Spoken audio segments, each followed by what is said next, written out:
বন্ধুরা সব কেমন আছো? আশা করি সবাই ভালো আছো। আমরা এখন আছি আসানসোলে।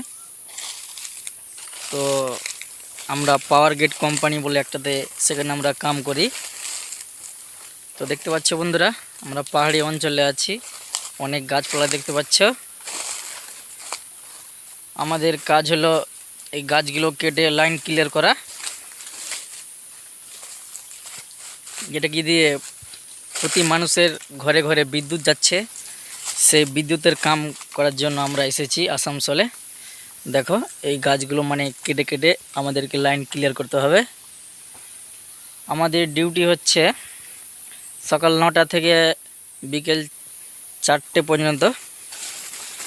দেখো বন্ধুরা, আমাদের এই সমস্ত কাজ মানে এই গাছগুলো কেটে কেটে লাইন ক্লিয়ার করতে হবে। আমরা আছি এখন উঁচু জঙ্গলে, তোমরা দেখতে পাচ্ছ যত গাছগুলো আছে কি না, এই সমস্ত গাছকে আমাদের কেটে কেটে লাইন ক্লিয়ার করতে হবে।